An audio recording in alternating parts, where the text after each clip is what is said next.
नमस्कार, मैं हूं पुष्पेंद्र चौधरी और आप देख रहे हैं इंडिया वॉइस। उत्तर प्रदेश में 9 सीटों में होने वाले उपचुनाव को लेकर सभी दलों की ओर से तैयारियां चरम पर हैं। सभी पार्टी की ओर से प्रत्याशियों का ऐलान कर दिया गया है। इस बीच पोस्टर वार भी अब शुरू हो गया है। दो प्रमुख दल बीजेपी और सपा के बीच पोस्टर घमासान चल रहा है। इसे लेकर सियासी बयानबाजी भी शुरू हो गई है। राजधानी लखनऊ में बीजेपी और सपा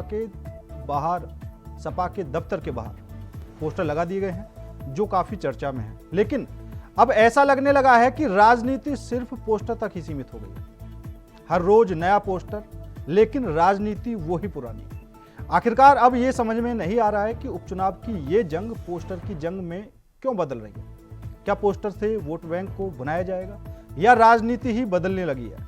अब ऐसा लगने लगा है जैसे बयानबाजी का दौर गायब होने वाला है और अब एक दूसरे पर अगर सियासी पलटवार किया जाएगा तो जवाब पोस्टर से ही दिया जाएगा। अब उपचुनाव को लेकर भी एक दूसरे पर बयानबाजी शुरू हो गई है और सभी अपनी अपनी जीत का दावा यहां पर ठोक रहे हैं। समाजवादी पार्टी से अखिलेश यादव, शिवपाल सिंह यादव ने साफ कह दिया है कि सभी सीटों पर समाजवादी पार्टी ही दावा ठोक रही है और वो ही जीतेगी।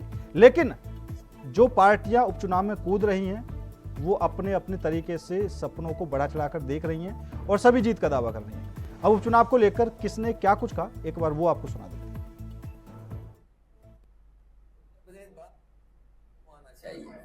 जैसे आपने पीडीए चलाया था, अब मायावती बाम सेफ को लेकर आ रही है। बाम सेफ बहुत पुराना संगठन है और पीडीए बड़ी लड़ाई लड़ने जा रहा है। पीडीए सबको लेकर के साथ चलने वाला गठबंधन है। पीडीए की छतरी के अंदर हम सब आप लोग हैं, इसलिए पीडीए ही एनडीए को हराएगा। देखिए, श्री अखिलेश यादव जी स्वयं गहरे तनाव के दौर से गुजर रहे हैं, क्योंकि यूपी के उपचुनाव में कांग्रेस ने उनका साथ छोड़ दिया है और कांग्रेस ने महाराष्ट्र और झारखंड में समाजवादी पार्टी का साथ छोड़ दिया है, तो इसलिए वो स्वयं तनाव में। भारतीय जनता पार्टी सबका साथ सबका विकास, एक रहेंगे तो सेफ रहेंगे मंत्र के साथ लगातार काम कर रही है। माननीय प्रधानमंत्री श्री नरेंद्र मोदी जी 2014 में देश की बागडोर संभाले और अब तक देश ने प्रगति के इतने कीर्तिमान स्थापित किए हैं कि पूरी दुनिया के अंदर 2014 से पहले भारत को जो सम्मान मिलना चाहिए, जो स्थान मिलना चाहिए, जो पहचान मिलना चाहिए, तो नहीं मिल पाता था।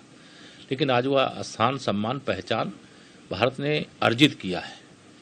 आत्मनिर्भर भारत बन रहा है। जनता का ध्यान बांटने के लिए अब बीजेपी बटेंगे तो कटेंगे और सपा एंड कंपनी के लोग क्या कह रहे हैं, जुड़ेंगे तो जीतेंगे।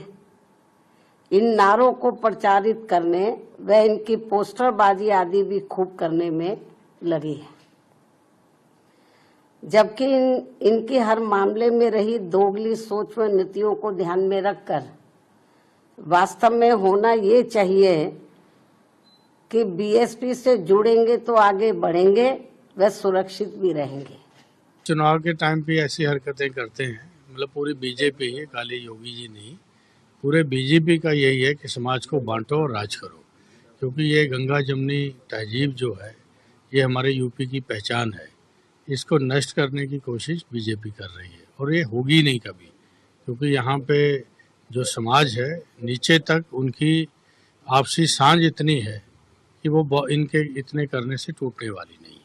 नहीं, हम लोग अच्छे से, क्योंकि वहाँ तो हम लोग अलायंस हैं, इंडिया अलायंस लड़ रहा है, चाहे झारखंड हो चाहे महाराष्ट्र हो। तो इसी बीच प्रियंका जी का अपना भी इलेक्शन है, 13 को उनकी वोटिंग पड़ेगी। तो हम लोग, मैं भी क्योंकि वायनाड भी जा रहा हूँ, अभी होके आया, अभी फिर मैंने जाना है। परसों 6 तारीख को मैं वहाँ पहुँचूँगा। उसके बाद मैं स्टार कैंपेनर हूँ झारखंड में भी, तो उसके बाद मैं वहाँ चला जाऊँगा सेकंड फेज में। तो यह वहाँ पे अच्छे से लड़ रहे हैं, क्योंकि जो टिकटें हमारी बटी हैं बड़ा स्मूथ, 1-2 सीटों पे थोड़ा सा वो हो गया, लेकिन अदरवाइज हमारे यहाँ पे तीनों दलों ने वहाँ भी और झारखंड के अंदर भी बहुत अच्छे से सारे यूनाइट होकर लड़ रहे हैं।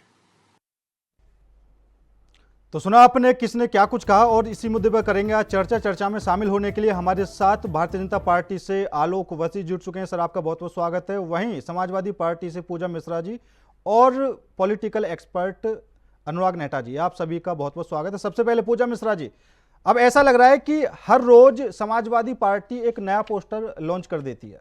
जैसे मार्केट में मोबाइल फ़ोन लॉन्च किए जाते हैं ना, मैक्स प्रो, फिर उसके ऊपर, फिर उसके ऊपर, अब ऐसा ही लग रहा है कि समाजवादी पार्टी ने भी हर रोज एक नया पोस्टर लॉन्च करने का ये सपना देख लिया। पूजा जी, आपको नमस्कार पुष्पेंद्र जी, और साथी प्रवक्ताओं को भी मेरा नमस्कार। और मुझे लगता है कि शायद पोस्टर पे जो है हमने पहले भी डिबेट किया और तब भी मैंने बोला कि ये कार्यकर्ता है। अगर कार्यकर्ता जो है पोस्टर लगाते हैं और उसमें कुछ अच्छा संदेश रहता है तो अच्छी बात है। अगर कोई गलत संदेश रहता है तो समाजवादी पार्टी एक्शन लेने में भी पीछे नहीं हटती है। और पहले समय में जब भी ऐसे पोस्टर आए जो कभी आपत्तिजनक रहे हैं तो समाजवादी पार्टी ने ऐसे कार्यकर्ताओं को पार्टी से बाहर का रास्ता भी दिखाया। लेकिन अभी जो पोस्टर्स लग रहे हैं वो सही लग रहे हैं, समाज को जोड़ने की बात कर रहे हैं, समाज को आगे ले जाने की बात कर रहे हैं, तो इसलिए पोस्टर जो है लग रहे हैं। और ये ऐसा नहीं है कि समाजवादी पार्टी कोई ऑफिशियली अनाउंसमेंट कर रही है कि नहीं हम जो है अभी पोस्टर लगाने जा रहे हैं या इस नारे के अगेंस्ट में कोई पोस्टर लगाने के लिए जा रहे हैं। नहीं, ये कार्यकर्ता लगा रहे।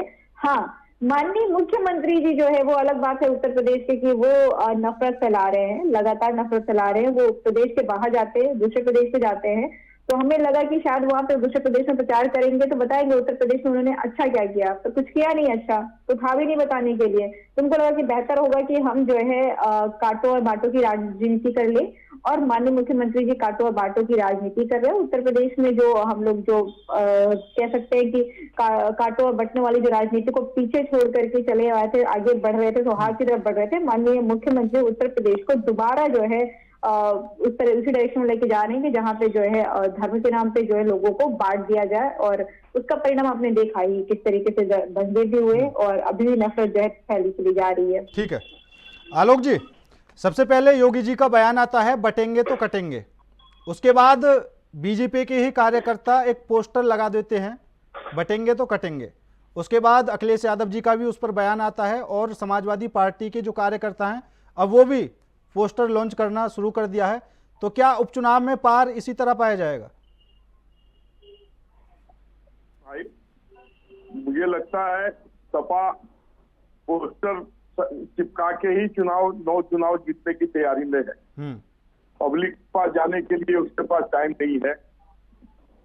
योगी जी ने एक नारा दिया बटेंगे तो कटेंगे, और पूजा मिश्रा जी ने अभी तक 4 नारे दिए उसके अगेंस्ट। बिल्कुल, आज उन्होंने मठाधीशों को ले लिया। हाँ, अब कुंभ होने वाला है, सारे मठाधीश त्रिशूल और तलवार लेकर तैयार हैं कि उन्होंने हम पर ऐसी ओछी बात कही है। अब उसके लिए ये फिर कल एक नया नारा गढ़ेंगे कि हमने आपको नहीं कहा, हमने तो सिर्फ योगी जी के लिए कहा है। चुनाव आते आते पूजा मिश्रा जी को जितने कवि हैं, जितने कवियत्री हैं, सबका सहारा लेना पड़ेगा। अभी तक 4 नारे दिए हैं, आने वाले 13 तक ये कम से कम 10 नारे और लाएंगे, और हम एक ही नारे पर खड़े हैं।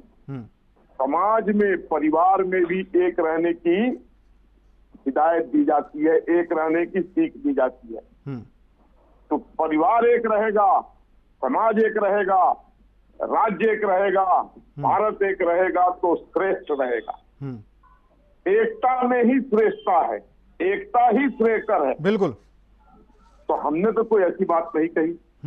और पूजा मिश्रा जी की पार्टी ने हिंदुओं के समूह में से एक समूह को तोड़ने की कवायद की है, जिसका नाम इन्होंने दिया है पीडी,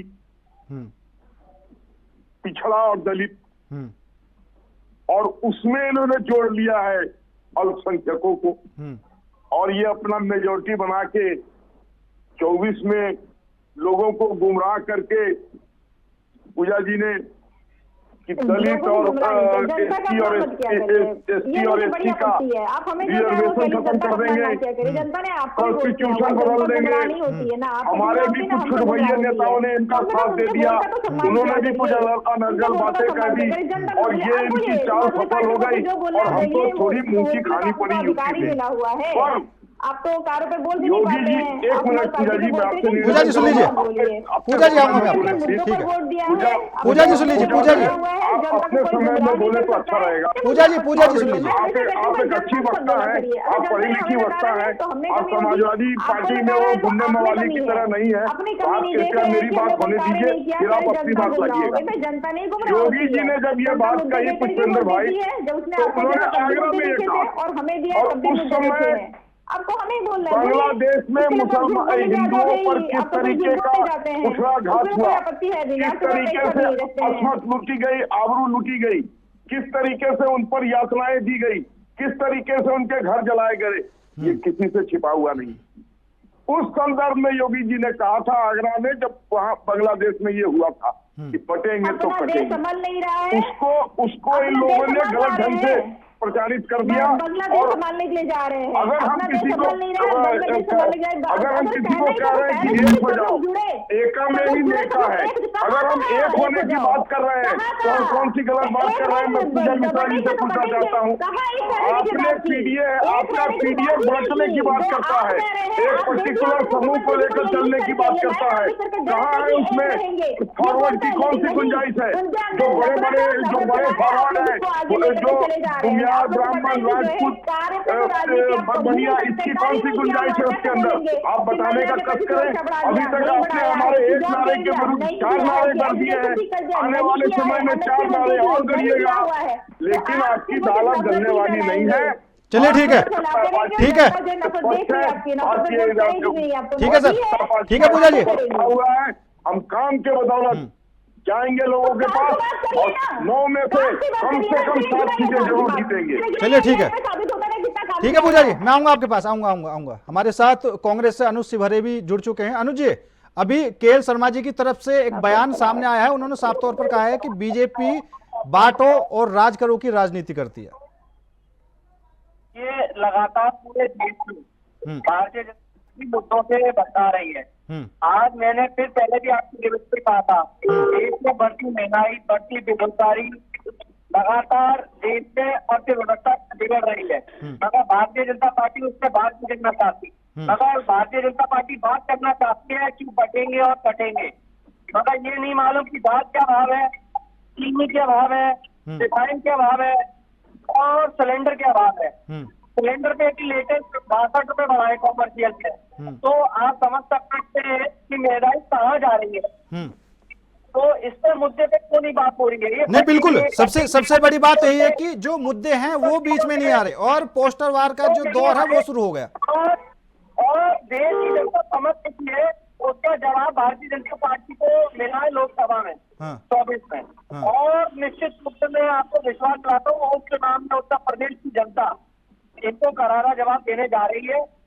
ये कहते हैं ना, चेतियानी बिल्ली खन्ना नौ पे खम्मा नौ के, वो वाली स्थिति आज भारतीय जनता पार्टी के साथ खड़ी हो चुकी है और इनको विनाशकाल विपरीत बुद्धि वाली। नहीं बिल्कुल, देखो यूपी में तो झटका लगा है बीजेपी को और अब उपचुनाव में क्या कुछ होगा वो भी जनता तय करेगी।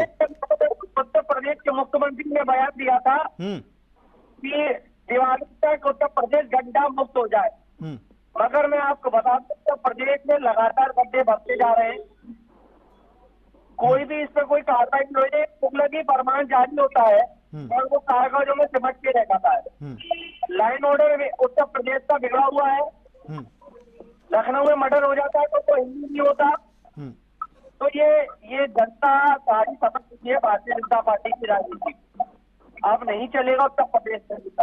नहीं बिल्कुल, देखो कानून व्यवस्था भी सबसे बड़ी चीज है और जो जनता को तय करना है कानून व्यवस्था सबसे पहले है। अगर कानून व्यवस्था ठीक नहीं है तो उन मुद्दों का फिर जमीन पर उतरना बेकार है, जो और मुद्दों को लेकर उपचुनाव में सभी पार्टियां आई है। खैर मैं आऊंगा आपके पास। अनुराग जी, ये जो पोस्टर वार शुरू हुआ है इसको आप किस तरह से देखते हैं? क्या इससे किसी पार्टी को कुछ फायदा होने वाला है या सिर्फ एक दूसरे को सियासी कटाक्ष करने के लिए ये पोस्टर लगाया जा रहा है?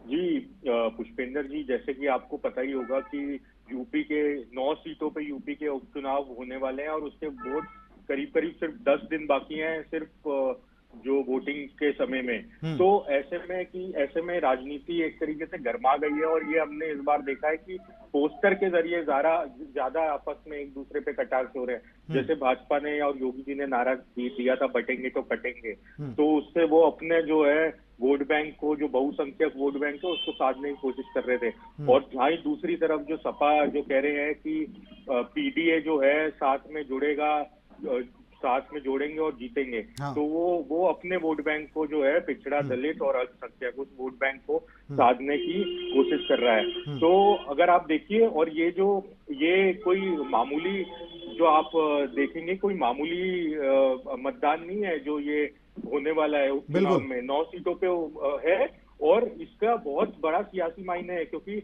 इसके जो है योगी जी, जैसे कि आपने देखा कि टक्कर की लड़ाई हुई थी लोकसभा में भी, और इस बार जो है कि योगी जी की सीएम की कुर्सी पे भी सवाल खड़ा हो सकता है। अगर जो मेरे को सुनने में आया कि अगर जो है इस बार बीजेपी का अगर प्रदर्शन अच्छा नहीं रहा उपचुनाव में, तो हो सकता है कि यूपी को एक नया सीएम भी देखने को मिल सकता है, जैसे कि आपने हरियाणा में भी देखा था, भाजपा ने सीएम बदला था चुनाव के पहले, और अभी सिर्फ 1.5 साल करीब डेढ़ साल ही सिर्फ चुनाव में बाकी है। और इस तरीके से जो है ना, ये बहुत ही महत्वपूर्ण उपचुनाव है, एक सेमीफाइनल की तरह देखा जा रहा है। चलिए ठीक है पूजा जी, अभी जो पोस्टर वाला जो विवाद चल रहा है सब ठीक है, कोई दिक्कत नहीं है, लेकिन अब यहाँ पर एक जो नया पोस्टर आया था उसमें मठाधीश बांटेंगे और काटेंगे, लेकिन पीडीए जोड़ेगी और जीतेगी। तो यहाँ पर जो ये शब्द लिखा गया है मठाधीश, मुझे आपको नहीं लगता कि इस पर आपत्ति होनी चाहिए? मुझे लगता है कि मठाधीश जो है माननीय मुख्यमंत्री जी के लिखा हुआ है, और माननीय मुख्यमंत्री जी तो न जाने किन किन चीजों का परिभाषा बदल रहे हैं। उन्होंने तो संत का भी परिभाषा बदल दिया हुआ है। नहीं, अगर परिभाषा मठाधीश की बदल दी, सुनिए पूजा जी, अगर उन्होंने मठाधीश की जो परिभाषा है वो बदल दी, तो आपको मठाधीश तो फिर यूज करना ही नहीं चाहिए। मठाधीश तो मठाधीश रहेंगे ना, अगर योगी जी नहीं रहेंगे तो और रहेंगे। तो ये लिखा तो योगी जी के लिए गया हुआ है। मठाधीश अगर हम कह रहे हैं तो हम योगी जी को ही कह रहे हैं, हम बाकी मठाधीशों को नहीं कह रहे, बाकी संतों को नहीं कह रहे। समाजवादी पार्टी संतों का सम्मान करती है, जो मठाधीश है उनका सम्मान करती है, पर माननीय मुख्यमंत्री जी वो खुद नहीं रखा उन्होंने अपने मठाधीश वाले जो है पद का सम्मान, उन्होंने अपने खुद संत रहने का उसका सम्मान नहीं रखा। तो हमारे सम्मान करने ना करने से उनको कोई फर्क नहीं पड़ रहा। और मुख्यमंत्री उत्तर प्रदेश के जो उनकी जिम्मेदारियां बनती है उस पर फेलियर होंगे, हम उस पर प्रश्न करेंगे। और नफरत की तो इस कदर फैला रखे माननीय मुख्यमंत्री जी ने, आपको पता होगा कि जो है अब हो रहा है कि महाकुंभ में मुस्लिम लोग दुकान नहीं लगाएंगे, इस तरह की भी चर्चा आ रही। जो सौहार्द हम लोग लेकर के आगे बढ़ते चले आ रहे थे, वो सारे सौहार्द को खराब किया जा रहा है। जो सोशल इंजस्टिस को फाइट करके भारत देश इतना आगे बढ़ा हुआ है, फिर वही सोशल इंजस्टिस को जो है मुझे लगता है कि समाज में बढ़ावा दे रही है भाजपा। ये जो है आपत्तिजनक है और इसका ही विरोध समाजवादी पार्टी कर रही है। अभी जो बाई इलेक्शन की बात चल रही थी कि बाई इलेक्शन में मैं हमेशा कहती थी भाई जनता ने आपको वोट दिया तो आपका कुछ काम उनको लगा होगा कि आप उनके लिए कुछ काम करेंगे, आप ना करें वो अलग बात है। पर अगर उन्होंने हमें वोट दिया है तो उन्हें दिख रहा है कि हम उनके हक की बात कर रहे हैं। मैं ये कभी नहीं मानती कि जनता को कोई गुमराह कर सकता है। जनता कभी आपके वादे पे वोट देती है, उनको लगता है कि आप ये वादे पूरे करोगे। जनता कभी लगता है कि आप उनके मुद्दे की बात कर रहे हैं तब आपको वोट देते हैं। वो अलग बात है कि आप मुद्दे की बात करने के बाद मुद्दा की काम ना करें, जमीन पर ना लेकर के आए तो उनका अपमान ना किया करें। आप जो है सत्ता पक्ष में है, दूसरा टर्न आपको उत्तर प्रदेश में चल रहा है, तीसरा टर्न देश में चल रहा है। जरूरत है कि आप ये देखिए कि आपने 5 सालों में क्या किया, उस पर चर्चा कर लीजिए। आपने देश में रहे 10 सालों में क्या किया हुआ है, उस पर चर्चा कर लीजिए। विडंबना ये है कि मुख्यमंत्री जी के पास में 5 सालों का डिस्कशन करने के लिए कुछ नहीं है, देश के प्रधानमंत्री के पास में 10 सालों का डिस्कशन करने के लिए कुछ नहीं है। ले दे करके ये चले जाएंगे हिंदू मुसलमान पे, उसके बाद में चले जाएंगे बांग्लादेश, पाकिस्तान, यूएस चले जाएंगे। भाई क्यों जाते हो आप? भारत देश में रहिए, बात कर लीजिए वर्तमान का, बाद में बात कर लेंगे हम लोग 1975 में क्या हुआ था, 2047 में क्या होगा, यहाँ पे बात करें 2024 में। और इसके पहले आपकी सरकार थी, हम रहे होंगे, हमने खराबी थी, 2017 में जनता ने हमें बाहर कर दिया। अभी जो है हम जनता की बात कर पा रहे हैं, उनके मुद्दों को उतर पा रहे हैं, हम उनके मुद्दों को समझ पा रहे हैं। हो सकता है कि हमारा फेलियर होगा, नहीं समझा होगा, जनता हमें साथ दे रही है। तो जिम्मेदारी बनती है मुख्यमंत्री जी की कि वो सारे जो कहते हैं ना 25 करोड़ जो उत्तर प्रदेश की जनसंख्या, उनके मुख्यमंत्री हैं। भारत देश के जो प्रधानमंत्री हैं वो 1 कोटी करोड़ प्रधानमंत्री है, भाजपा के प्रधानमंत्री या कार्यकर्ता नहीं है वो। ये जो आरोप आपने बीजेपी पर लगाए हैं, एक समय में समाजवादी पार्टी की सरकार उत्तर प्रदेश में थी, ठीक है, तो कुछ लोग ऐसे थे जिन्होंने समाजवादी पार्टी को खुद आगे बढ़ाया था। तो ये बात भी आपको माननी चाहिए। बेशक आज समाजवादी पार्टी की सरकार उत्तर प्रदेश में नहीं है, हो सकता है कि बदलाव के साथ समाजवादी पार्टी आए और जिन नीतियों के कारण समाजवादी पार्टी उत्तर प्रदेश से गायब हुई हो सकता है उसमें सुधार किया हो, वरना सभी को पता है कि एक विशेष समुदाय को समाजवादी पार्टी ने आगे बढ़ाने में कोई कसर नहीं छोड़ी थी। नहीं, मुझे नहीं लगता कि जो है पुष्पेश जी, हर किसी बदलाव आता है। आपको पता होगा कि 95 में जो है हम कांग्रेस के विरोध में थे, फिर कांग्रेस देश के अगेंस्ट कार्य कर रही थी। अभी हम कांग्रेस के साथ में हैं, भाजपा के विरोध में। पहले नहीं, तो अब कांग्रेस देश के हित में काम कर रही है क्या? हाँ, जो मुद्दे की बात करेंगे, हाँ। जो अग्निवीर जैसी व्यवस्थाओं के अगेंस्ट में खड़े देखिए मैम, होंगे, सबसे बड़ी बात तो ये है, सबसे बड़ी बात तो ये है, हम उनके साथ रहेंगे। सबसे बड़ी बात तो ये है, ये जो इंडिया गठबंधन बना है, इंडिया गठबंधन पर सभी नेताओं को एक मंच पर लाने वाले नीतीश कुमार थे, ठीक है, लेकिन वो खुद चले गए बीजेपी के साथ। अब सबसे बड़ी बात ये आती है, इंडिया गठबंधन में वो नेता हैं जो कभी एक दूसरे पर ही आरोप लगाते थे, ठीक है, कि ये पार्टी बहुत ज्यादा भ्रष्ट है, इस पर इतने आरोप लगे हैं। अब सभी लोग एक साथ हो चुके हैं, ठीक है, सिर्फ इसलिए कि बीजेपी को हराना है। मैं ये नहीं कहता कि बीजेपी अच्छी पार्टी है, बीजेपी के काम अच्छे हैं। सुनिए, मैं ये नहीं कहता कि बीजेपी अच्छी पार्टी, बीजेपी के काम अच्छे हैं, लेकिन आपको ये भी तो देखना चाहिए कि आपने हाथ किससे मिलाया है। हाँ, बिल्कुल हम देख रहे हैं। हम तो कहते हैं कि जब तक हमारे मुद्दे देश हित में रहेंगे, अगर आपके देश हित में मुद्दे नहीं रहेंगे तो हम नहीं रहेंगे आपके साथ में।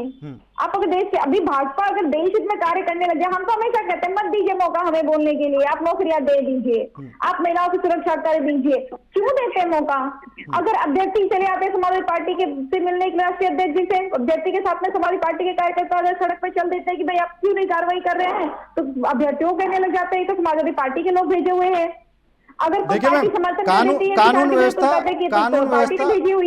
कानून व्यवस्था फिलहाल जो बनी हुई है उस पर शायद हमने पहले भी डिबेट की थी। लखनऊ में जो पुलिस कस्टडी में एक युवक की मौत हो गई थी, तो मुद्दे सभी उठाए जाते हैं, लेकिन आप उन बातों को मत भूलो, समाजवादी पार्टी में भी हुए हैं, बदायूं जैसे गैंगरेप, हत्याकांड, बुलंदशहर जैसे हत्याकांड तो काफी हुए हैं। तो वर्तमान में सरकार तो हमारी है, बिल्कुल, मायने ये रखता है कि वर्तमान में सरकार किसकी है और उसको सुधार करना चाहिए। चलिए ठीक है,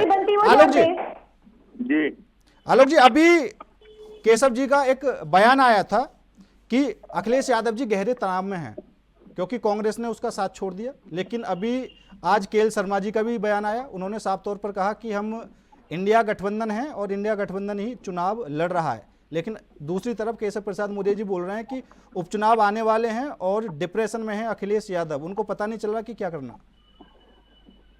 ये बात तो सही है। हाँ। जिस तरीके से एक बयान के खिलाफ अब तक ये 4 बयान गढ़ चुके हैं, उस हिसाब से तो लगता है कि इस बयान से कुछ खलबली उनके अंदर जरूर मच गई है कि रोज एक नया नारा गढ़ रहे हैं। और मुझे ऐसा अंदेशा है कि शायद चुनाव आने से पहले समाजवादी पार्टी 10-12 नारे और गढ़ लेगी इस पटेंगे तो कटेंगे के खिलाफ। तो इससे कुछ खलबली, इससे कुछ अंदर में डर ये तो जरूर पैदा हो गया है।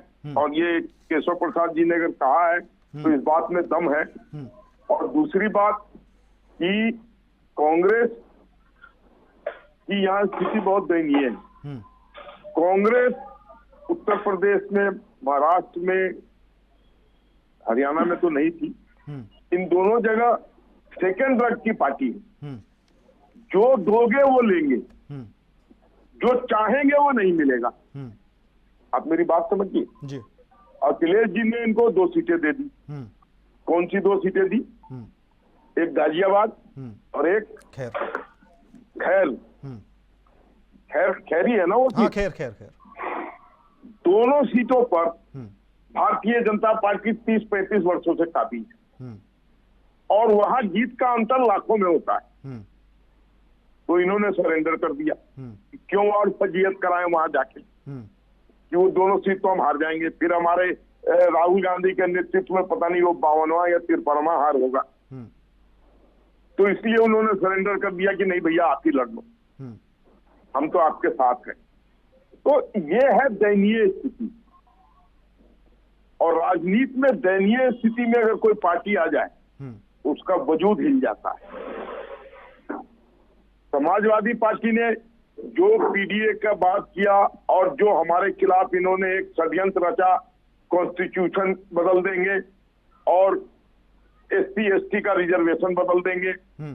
उससे इन्होंने एक वर्ग को प्रभावित कर अपने अंदर ले लिया। जो हरियाणा चुनाव में लोगों के दिलो दिमाग में साफ हो गया कि नरेंद्र मोदी जी न संविधान बदलेंगे न SC/ST का रिजर्वेशन खत्म करेंगे। उसके बाद जो रीअलाइनमेंट ऑफ फोर्सेस हुआ उसमें ये पीछे पड़ गए और अब समाज को, ये पहले भी इन्होंने माई की राजनीति की है। चार बार जो ये काबिज हुए हैं प्रदेश की गद्दी पर, ये माई समीकरण से चले थे। बिहार में राजद भी माई समीकरण से 15 वर्षों तक जंगल राज कायम किया। अब वो माई समीकरण इनका दरक गया है, तो इन्होंने कहा इसमें कुछ और लोगों को जोड़ लो। मायावती जी कमजोर पड़ गई तो इनकी नजर दलित वोट पर पड़ी, तो दलित को लाए कैसे? उनको कह दिया कि तुम्हारा रिजर्वेशन खत्म करना हो जाए, और लोगों को ये बात घर कर गई। हम नहीं समझा पाए तो हमें वहां 37 सीटों का नुकसान झेलना पड़ा। लेकिन अब ये स्थिति स्पष्ट हो गई है। भारत के लोग एक मजबूत सरकार। नहीं आलोक जी, आप ये बात तो मानते हैं ना कि आप उत्तर प्रदेश में नहीं समझा पाए और आपको लोकसभा चुनाव में नुकसान हो गया, तो मतलब जो रणनीति थी वो इंडिया गठबंधन की आपसे ज्यादा स्ट्रांग थी। बिल्कुल बिल्कुल, इनकी रणनीति हमारे विरुद्ध सफल हो गई। जो अभियान इन्होंने चलाया था झूठा, वो अभियान लोगों के दिल में घर कर गया। इसको मुझे मानने में कहीं से कोई गुरेज नहीं। अगर नहीं मानते तो हमारी स्थिति ऐसे कैसे होती? हमें जो 37 सीटों का नुकसान हुआ उसका कोई कारण तो रहा होगा, यही कारण था। और मैं साहब वही से कारण एक ये भी था आलोक जी कि कह सकते हैं, ठीक है, आप मेरी बात का बुरा मत मानिएगा, अहंकार भी एक कारण था। जिस तरीके से अमेठी में स्मृति ईरानी जोर जोर से कहती थी कि राहुल गांधी अमेठी छोड़कर भाग गए, उन्होंने पहले ही हार मान ली और अमेठी की जनता ने उन्हें हरा दिया। तो कहीं ना कहीं कह सकते हैं कि जब इंसान में गुरूर आ जाता है तो जनता आईना दिखा देती है। देखिए पुष्कर भाई, हमारे इन्होंने तो जो प्लान बनाया सो बनाया, और जो प्लान इनका कारगर हो गया हमारे प्रति। हमारे भी कुछ छुटवैये नेताओं ने, हालांकि वो MP थे, उनके बयान ने भी हमको बहुत डैमेज किया कि अगर हम 400 सीट पा लेंगे तो हम कॉन्स्टिट्यूशन बदल देंगे। पता नहीं क्यों बोल दिया उसने। और जिन्होंने बोला था उनको भी हार का सामना करना पड़ा। अब मैं नाम नहीं लेना चाहता हूं, इसलिए मैंने कहा कि हमारे कुछ छुटवैये नेताओं ने, क्या उनका हर्ष हुआ ये सबको मालूम है। एक साउथ का था, एक नॉर्थ का था। और कुछ लोग जो राजनीति में आते हैं उनको जब जरूरत से ज्यादा मिल जाता है तो उनको अहंकार आ जाता है। वो प्रदर्शित हो गया ये रायबरेली में। बात समझे कि नहीं? नहीं बिल्कुल, देखिए आपने ये बात मान ली, ये भी बहुत बड़ी बात है। हालांकि जो ये कहा था, ये आपके अयोध्या से जो सांसद थे लल्लू जी, उन्होंने कहा था कि अगर हमारी 400 से ज्यादा सीटें हमें किस लिए चाहिए, हमें इसलिए चाहिए कि हम आरक्षण वो बदल देंगे संविधान, उन्होंने ये बयान दिया था। लेकिन वहां की जनता ने उनको ही निकाल दिया कि नहीं आप मत बदलो, हम खुद बदल लेंगे। ठीक है, खैर अनुराग जी, अभी इस सब के बीच ये जो पूरा पोस्टर वाला विवाद चला हुआ है, सब अपने अपने तरीके से पोस्टर लगा रहे हैं, लेकिन एक तरफ मायावती जी का भी बयान सामने आ गया है कि आप इन दोनों से ही दूर रहोगे, बीजेपी और सपा से, तो सुरक्षित रहोगे। अनुराग जी, मैंने वो बयान भी देखा था। हाँ। जो मायावती जी ने बोला था कि अगर बसपा से जुड़ोगे तो आगे बढ़ोगे और सुरक्षित रहोगे। तो जहां तक बसपा की बात है तो मैं नहीं मानता कि बसपा इस उपचुनाव में कोई खास कामयाबी हासिल कर पाएगी। लेकिन जो है उनका जो दलित जाटव वोट बैंक है, लगभग 12 से 15% का वोट बैंक उनका अभी भी है। तो कहीं ना कहीं वो उसको इंटैक्ट रखने की कोशिश कर रही है, और हो सकता है कि सपा को नुकसान पहुंचाने की भी कोशिश कर रही हो इसके जरिए। नहीं, ये तो अनुराग जी बीजेपी के एक नेता हैं, उन्होंने बोल ही दिया था कि अगर मायावती जी अच्छे से चुनाव लड़ जाएंगी तो हमारी जीत हो जाएगी। जी बिल्कुल बिल्कुल, जैसे कि वो थोड़े टाइम से ऐसा लग रहा है कि भाजपा की बी टीम की तरह ही चुनाव लड़ रही है। लेकिन एक बात जरूर है कि जो आप देखिए, अगर आपने देखा होगा बसपा के राज में जो है सुरक्षा व्यवस्था में सुधार जरूर हुआ था। तो सुरक्षा के दृष्टिकोण से अगर देखें तो जरूर बसपा ने एक अच्छी कामयाबी हासिल की थी यूपी में। तो ये है। और जहां तक कि जैसे आलोक जी अभी कह रहे थे कि खलबली जो है वो सपा में है, तो और अखिलेश यादव जी में है, तो मैं मानता हूं कि खलबली दोनों ही कैंप में है। खलबली बीजेपी में बल्कि सपा से भी ज्यादा है, क्योंकि जिस तरीके से लोकसभा का जो रिजल्ट आया था और लोकसभा में सपा को 37 सीट मिली और 6 सीट कांग्रेस को, तो 43 सीट जो इंडिया गठबंधन को मिली थी, और जो है जो भाजपा से कई ज्यादा सीटें उन्होंने पाई थी इस बार। तो खलबली भाजपा में भी है कि जो उनका जो दलित वोट बैंक जो और ओबीसी वोट बैंक जो उनसे दूर चला गया भाजपा से और सपा की तरफ चला गया, कैसे उसको वापस से इस चुनाव में जोड़ा जाए और अपना जो है 2027 के लिए कैसे तैयारी की जाए। तो ये खलबली दोनों ही कैंप में है और भाजपा में खासी ज्यादा है लोकसभा चुनाव के बाद। चलिए ठीक है, आऊंगा मैं आपके पास। अनुज जी, चर्चाएं चली हुई हैं कि अगर उत्तर प्रदेश के इस उपचुनाव में कांग्रेस 2 सीटों पर भी चुनाव लड़ लेती तो कम से कम जो उत्तर प्रदेश के अंदर कांग्रेस का दबदबा है वो बना रहता, इस तरह सरेंडर नहीं करना चाहिए था। अब यहां पर सवाल दूसरा ये बनता है कि अगर समाजवादी पार्टी जो चुनाव लड़ रही है, उपचुनाव में समाजवादी पार्टी को नुकसान हो जाता है, तो कांग्रेस पार्टी साफ बोल सकती है कि हमारा तो प्रत्याशी लड़ा ही नहीं, आपका प्रत्याशी था। देखिए, राष्ट्रीय नेतृत्व का फैसला है। हाँ। और हमारी 2 सीटों पे 5 सीटों पे हमारी लगातार तैयारी कर रहा था। और आप बात करते हैं प्रदेश से कांग्रेस का। अनुज जी, आवाज साफ नहीं आ पा रही है, आपकी आवाज ब्रेक कर रही है। उत्तर प्रदेश में लगातार कांग्रेस का संगठन, ये आप अपना फोन कान पे लगा लीजिए, आप कान पे लगा लीजिए फोन।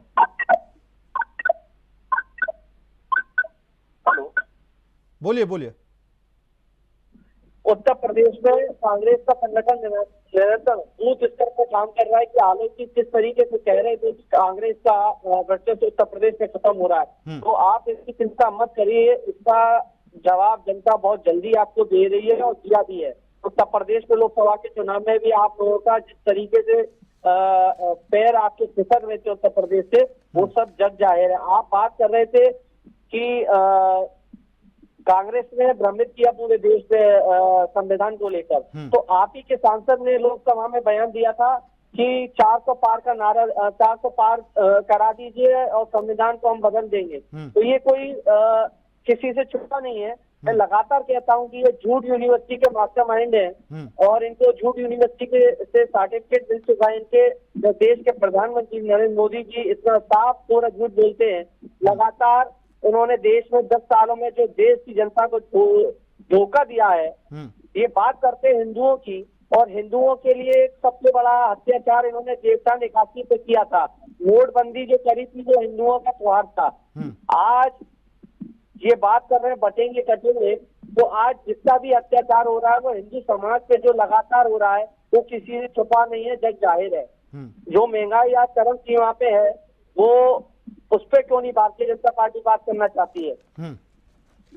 अनुज जी, सबसे बड़ी बात यह है कि जिस तरह के बयान चल रहे हैं, अगर बीजेपी की तरफ से कोई बयान आ जाता है तो कांग्रेस, समाजवादी पार्टी और जो विपक्षी पार्टियां हैं वो आवाज उठाने लगती हैं। और जैसा अभी आपने बताया कि सांसद ने बयान दिया था और उस पर बवाल भी हुआ था, लेकिन आपकी तरफ से भी जो बयान होते हैं उस पर भी बवाल होते हैं, क्योंकि लोकसभा चुनाव के दौरान आपके एक नेता हैं, इंडियन ओवरसीज कांग्रेस के अध्यक्ष सैम पित्रोदा, उन्होंने कई बयान दिए थे, लेकिन कांग्रेस ने यह कहकर अपना पल्ला झाड़ लिया कि ये उनके निजी बयान थे। जैसे विरासत टैक्स वाला बयान दिया था कि अमेरिका में चलता है, अगर कोई आदमी खत्म हो जाता है तो उसकी प्रॉपर्टी चली जाती है। दूसरा जो भारतीय लोगों को उन्होंने, सांसद एक जनप्रतिनिधि देश के मंदिर में बयान दे रहा है कि 400 पार कर दीजिए, संविधान चेंज कर देंगे, तो प्रश्न चिन्ह एक बहुत बड़ा है कि वो जनप्रतिनिधि है, ये पार्टी का एक किसी फ्रंटल संगठन का अध्यक्ष है। अनुज जी, जिसने बयान दिया था, सुन लीजिए, जिसने बयान दिया था जनता ने जवाब दे तो दिया, उनको घर बैठा दिया, इससे ज्यादा क्या करेगी जनता। मगर भारतीय जनता पार्टी लगातार बेरोजगारी पे क्यों नहीं बात करना चाहती है। लगातार मैं इस बात को लगातार कह रहा हूँ, बेरोजगारी, महंगाई, महिलाओं पे लगातार उत्तर प्रदेश का पूरे देश पे अपराध निरंतर हो रहा है। मणिपुर की घटना थी, जबरदस्त हुई, उससे देश के प्रधानमंत्री चुप रहे। तो ये इन सब चीजों पे भारतीय जनता पार्टी क्यों मौन अपना धारण करे हुए है, इस पे क्यों नहीं बोलना चाहती है? ये 10 साल में देश के प्रधानमंत्री ने इतने वादे किए थे देश की जनता से, देश की जनता को इतना बड़ा धोखा दिया है, उस पर भारतीय जनता पार्टी बात नहीं करना चाहती। काला धन वापस लाएंगे, 15 लाख खाते में आएंगे, देश का पढ़ा लिखा, देश के गृह मंत्री कहते हैं कि पढ़ा लिखा पकौड़े तले। तो ये इस दिशा में उत्तर प्रदेश और देश के युवा को ले जाना चाहते हैं।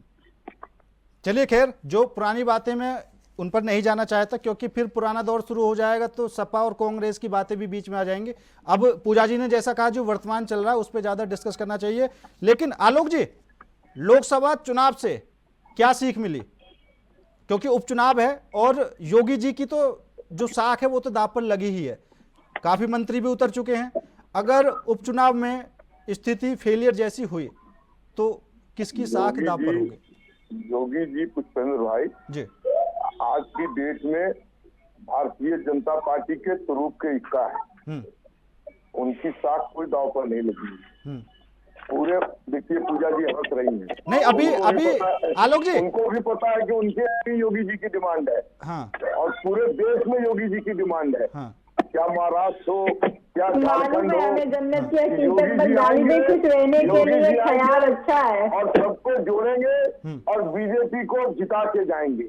हरियाणा में योगी जी ने रोड रोलर चला दिया, बुलडोजर चला दिया, और कांग्रेस के साथी के हम पहला बार देखे हैं पुष्पेंद्र भाई अपने 35 वर्षों के राजनीतिक जीवन में कि किसी ने वो पोस्टर बैलेट के गिनती के बाद जिलेबी खाना चालू कर दिया। पता नहीं, शायद पूजा जी थी कि नहीं वहां के चुनाव में, नहीं तो इनको भी सुबह सुबह वो जिलेबी मिल जाता। और वो बहुत बड़ा जिलेबी था, छोटा जिलेबी नहीं था। और जिलेबी खाने के बाद जब तक वो पचा नहीं होगा, जब तक भारतीय जनता पार्टी ने उनकी हैकड़ी निकाली। तो इसलिए कांग्रेस के लोग बड़े उतावले होते हैं, हम लोग slow and steady win the race वाले लोग हैं। हमने जनता के बीच में काम किया है, जनता के मुद्दों पर लड़ा है, जनता के मुद्दों पर साथ रहे हैं, और हमारे जो वर्कर हैं, हमारे टाइप के जो वर्कर हैं, वो दिन रात जनता के बीच में रहते हैं। कांग्रेस के लोग बड़ी मुश्किल से मिलते हैं। सपा का मुझे पता नहीं कि कितना आसानी से, लेकिन कोई बता रहा था कि अखिलेश जी से मिलना बहुत मुश्किल काम है। तो हमारे यहाँ ऐसी कोई बात नहीं है, आप जिससे मिलना चाहिए मिल सकते हैं। कुछ अपवाद बस मुख्यमंत्री गाड़ी का दरवाजा बंद करके पर्दा लगा करके चले जाएंगे, आप प्रोटेस्ट करते रहिए। आपको जानकारी नहीं है क्या? अरे डिप्टी सीएम जी जो स्वास्थ्य मंत्री भी हैं, पाठक जी, जब कोरोना वायरस प्रोटेस्ट कर रहे थे तो गाड़ी में बैठे पर्दा लगाया चले गए। माननीय मुख्यमंत्री जी पर्दा लगाया चले गए, मिलने में क्या कष्ट होता है? क्यों नहीं मिल लेते हैं? विश्व की सबसे बड़ी पार्टी है, थोड़ा बहुत अपवाद चलता है, सब लोग ऐसे नहीं है। जब विश्व की सबसे बड़ी पार्टी है तो मुख्यमंत्री लोग पर्दे लगा के चले जाएंगे। गजब अपवाद है, मुख्यमंत्री भी बने हैं, मंत्रालय क्यों नहीं रखा हुआ है? मंत्रालय का त्याग कर दे, मुख्यमंत्री पद का त्याग कर दे, ये कर लेते ना। अभी पता है आलोक जी, आपने वो बात की है कि दम है केशव प्रसाद मौर्य जी के बात में। आपको पता नहीं कि केशव प्रसाद मौर्य जी में दम नहीं है, उनके बात में दम कहाँ से आ गई? अपना सीट नहीं जीत पाए, अपना पूरा जिला हार गए, अपना विधानसभा हार गए। मतलब कोई हारने की कोई लिमिट होती है, लिमिट पास कर गए और उनके बात में दम है। सुनिए, अरे बिल्कुल सुनेगी, मैं इनको सुनेगी। इन्होंने जितने भी जो है वो गाथा गाई ना, क्या कहते हैं, पूजा जी सुन लीजिए एक बार। अरे बोलिए, आप तो प्रधानमंत्री हो गए, 2 घंटा बोले, क्या बोलने नहीं दिया गया? ठीक है बोलिए ठीक है। पुष्पेंद्र भाई के प्रेस्टिजियस चैनल पर मैंने अभी थोड़ी देर पहले बड़ी सावगोई से कहा है कि कुछ हमारे ही छुट भैये नेताओं ने भी हमें डैमेज कर दिया। आप ऐसा नहीं कर सकती है समाजवादी पार्टी के किसी आदमी के लिए, लेकिन मैं इतनी हिम्मत रखता हूँ, इतना कॉन्शियस से अपने को चलाता हूँ कि जिन लोगों ने हमें डैमेज किया उनके बारे में भी कहने की हिम्मत रखता हूँ। आपके लोगों ने आपको डैमेज कर रहे हैं। ये मठाधीश का बयान आपको बहुत महंगा आपको पड़ेगा। प्रवक्ता बनाया पार्टी को बोलिए, आपको प्रवक्ता बनाया पार्टी को बोलिए, फिर आशीर्वाद करेंगे हम लोग बैठ करके। मठाधीशों के लिए कहा था नहीं। देखिए आलोक जी, प्रवक्ता बनिए, पार्टी को बोलिए जो नेता लिख रहे हैं ना, ये प्रवक्ता लिखिए, पार्टी प्रवक्ता लिखिए। बेटा आपकी जो पार्टी अपनी छाप देगी कि हमारा आलोक जी के वक्तव्य से कोई लेना देना नहीं है, फिर आप बात करिएगा। महाकुंभ में आ रहे हैं, अब आपको इससे डर के रहना होगा। सारे त्रिशूल निकाल लिए हैं, भाला निकाल अरे लिए हैं। मुझे डर के क्या रहना पड़ेगा, मैं तो इलाहाबाद से हूँ, मैं तो प्रयागराज पंडित हूँ, मुझे क्या डर के रहना पड़ेगा। क्या बात कर रहे हैं आप लोग, चिंता में रहिए भाजपा वाले की। आपको पता होना चाहिए कि जो प्रयागराज का जो कल्चर है, जो इलाहाबाद का कल्चर है ना, उसमें आप चेंज डालने की कोशिश कर रहे हैं, और ये हम नहीं बर्दाश्त करेंगे। ये जो इलाहाबाद की जनता है, जहाँ पे प्रयागराज में जो मनाया जाता है ना महाकुंभ, वो नहीं बर्दाश्त करेंगे। आप संत मानते की बात कर रहे हैं, आप जो नफरत बांट रहे हैं इसको हम बर्दाश्त नहीं करेंगे, और ना ही करने देंगे आपको जो है के अगेंस्ट, ह्यूमैनिटी के अगेंस्ट कोई भी कृत्य। पूजा जी कल आप एक नया नारा लेके आइए, ये नारा आपके खिलाफ चला गया। ये नारा अरे आप जितना भी नफरत वाला नारा लेकर के आएंगे, हमारे कार्यकर्ता उसके लिए 100 नारा लेकर के आएंगे। सही कह रहे हैं, हम नफरत तो बांटते नहीं है, हम सौहार्द बांटते हैं, तो हम सौहार्द की 100 पूजा जी, आलोक जी, ठीक है नारे के खिलाफ इनका 10-12 नारा आएगा। चलिए ठीक है, आप बेकार है, आप नफरती नारा बांटेंगे। आलोक जी, पूजा जी, आप लेते रहिए नफरती नारा। ठीक है। और अभी आप दोनों लोग मेरी डिबेट में बैठे हैं, मुझे तो इस बात को ही मानकर बहुत ज्यादा खुशी हो रही है, वरना मुझे भी अब ऐसा लगने लगा था कि हो सकता है कि कल को सिर्फ पोस्टर लग जाएगा, पूजा जी की तरफ से जवाब चला जाएगा, इधर आलोक जी की तरफ से जवाब चला जाएगा, लेकिन फिलहाल डिबेट में बैठ में एक दूसरा जवाब दे रही है, बहुत बड़ी बात है। एक ही है हमारा पोस्टर बैनर, एक ही है, बटोगे तो नहीं ऐसा हो सकता है ना आलोक जी, अभी हो सकता है कि आपके जो पोस्टर का जवाब था वो ठीक से ना दे पाए हों, तो जब सटीक जवाब हो जाएगा तब पोस्टरबाजी बंद हो जाएगी। अरे पूजा जी ने अभी कबूल किया है कि अभी और नारा आना बाकी है। अभी ये हमारे कार्यकर्ता बड़े क्रिएटिव है सौहार्द के मामले में, वो सौहार्द फैलाते हैं, क्रिएटिव है उनके अंदर, वो क्रिएटिव नारे लेकर जाएंगे, नफरत नहीं रहेंगे।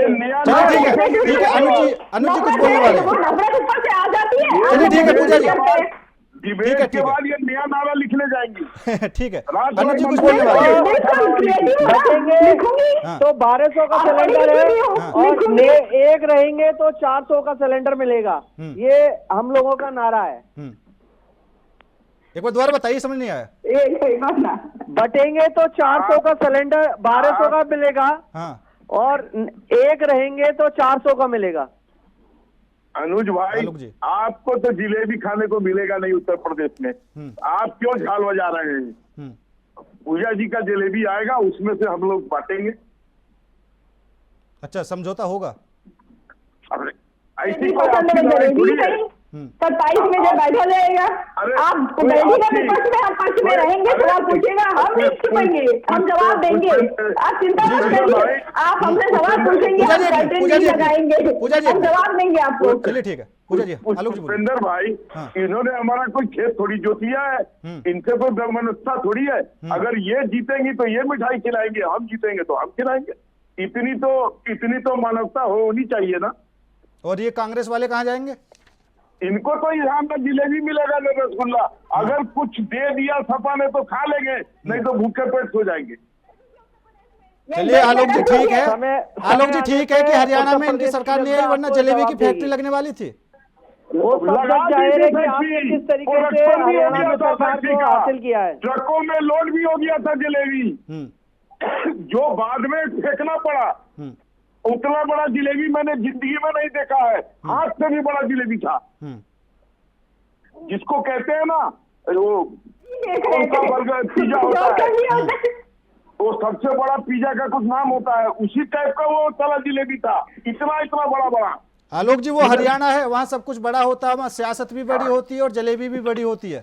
हमने सियासत बड़ी कर दी, इन्होंने जिलेबी बड़ी कर दी। नहीं जलेबी पहले से ही बड़ी है, जलेबी पहले से ही बड़ी है, जब बीजेपी की सरकार नहीं थी तब से जलेबी बड़ी है वहाँ पर। और किसानों पे अत्याचार भी बहुत बड़ा हुआ था, 950 किसान मारा गया था। अनुज जी ने 8:30 बजे जिलेबी खा लिया।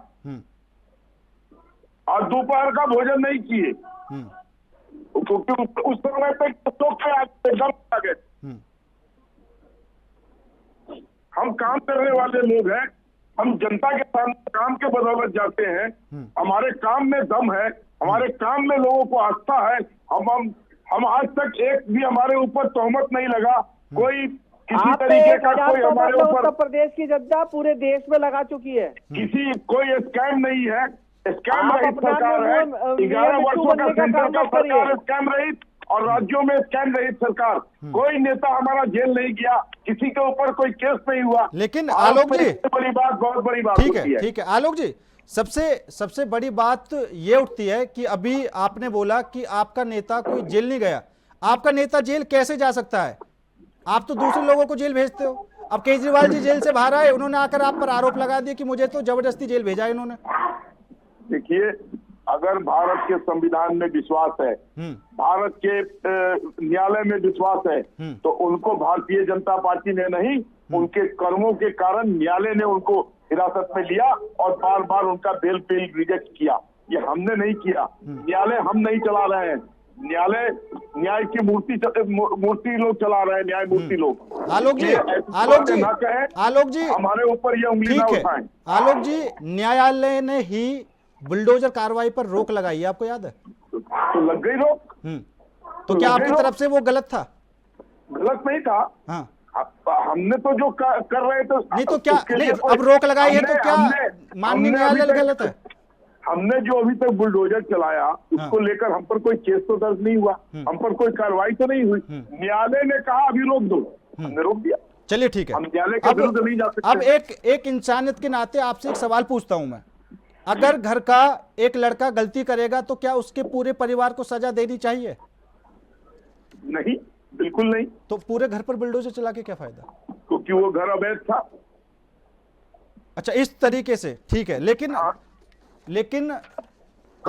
आरोपियों के नाम गिनाकर बुलडोजर चलाया। हमने 7,000 एकड़ जमीन पूजा जी के द्वारा बांटे गए बदमाशों को, गुंडों माफियाओं से मुक्त कराया है। 7,000 एकड़ जमीन अवैध कब्जा किया था, जो पूजा जी ने बांटा था। अपने लोगों को बेच दिया, अडानी को बेच दिया। ये जो आलोक जी नजूल विधेयक था, ये आपने बेच दिया। 13,000 जो है एकड़ जमीन जो आदमी के लिए आरक्षित थी, उसको बेच दिया।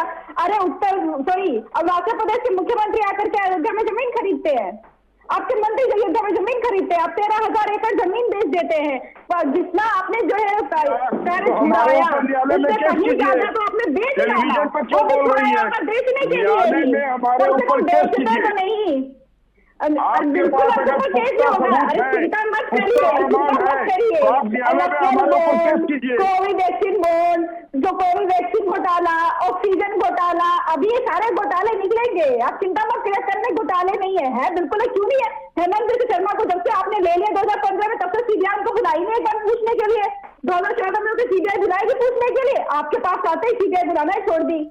कैसे रहेंगे आपके नेता? जेल कैसे जाएंगे? बुलाती ही नहीं है, फाइलें खो जाती है, कोर्ट में जाकर के सीबीआई कहती, ईडी कहती फाइल खो गई। आप इनको कार्रवाई कैसे करेंगे हम?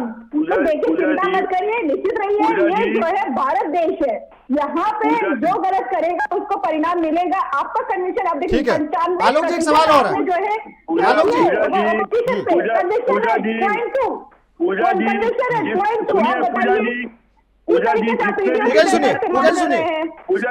सुनिए, समय की भी कमी है और एक बार सुन लीजिए। जिसने भी गलत किया है, किसी के खिलाफ केस वापस नहीं हुआ है, सबका केस यथावत है।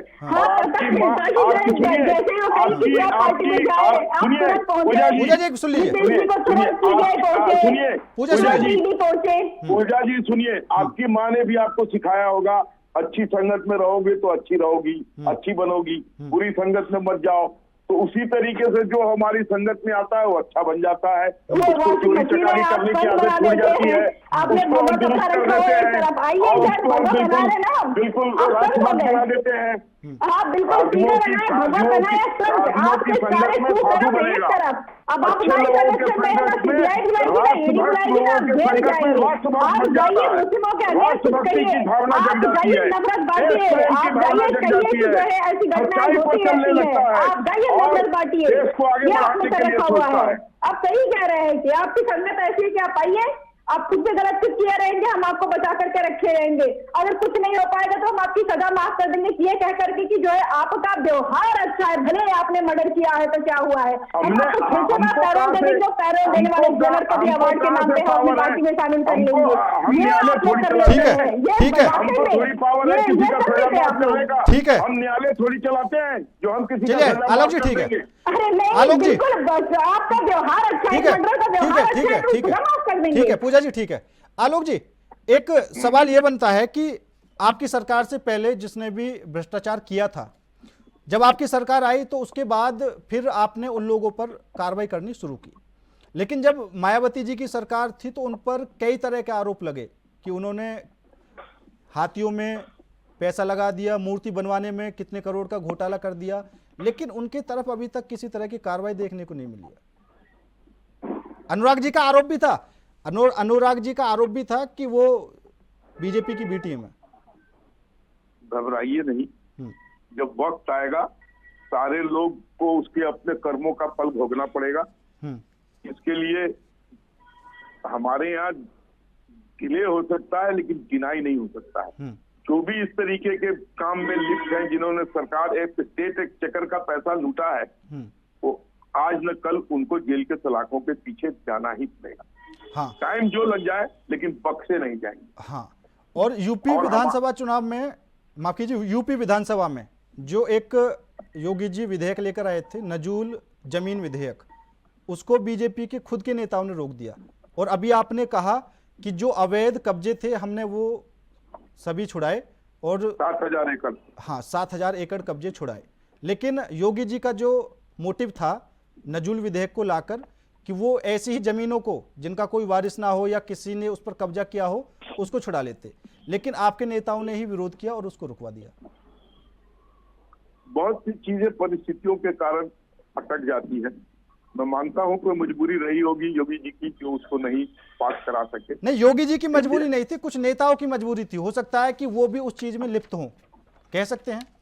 अब ये तो चूंकि मैं इसके ऊपर पूरी ज्ञान नहीं रखता हूं, इसलिए ये मैं पूरा इसके ऊपर नहीं बोल सकता हूं ऑथेंटिकली कि किन कारणों से उसको रोका गया। लेकिन मैं यही समझता हूं कि योगी जी की कोई मजबूरी आ गई होगी या नेताओं का प्रेशर ऐसा। उत्तर प्रदेश के जो प्रदेश अध्यक्ष हैं आपके भाजपा के, उन्होंने जो है भूपेंद्र चौधरी जब गया विधान परिषद में गया तो वहां रोक दिया। चलिए ठीक है, हो सकता है कोई मजबूरी हो। अनुराग जी, मजबूरी हो। अभी सियासत चली हुई है पोस्टर पर और उपचुनाव पर, लेकिन उपचुनाव में जो मुद्दे होने चाहिए वो किसी भी पार्टी की तरफ से दिखाई नहीं दे रहे हैं। ठीक है, बीजेपी समाजवादी पार्टी के पीडीए को तोड़ने की कोशिश कर रही है, लेकिन समाजवादी पार्टी बीजेपी के बटेंगे और कटेंगे वाले नारे को तोड़ने की कोशिश कर रही है। जी सही बात है। जो चुनाव होना चाहिए वो होना चाहिए विकास के मुद्दे पे, महंगाई पे, रोजगार पे, इन चीजों पे चुनाव होना चाहिए, ना कि इस तरीके से जो ये लोग जो सामाजिक समीकरण बनाना चाहते हैं या ये कोई जातियों का समीकरण बनाना चाहते हैं, इसके बजाय। ये बात बिल्कुल सच है।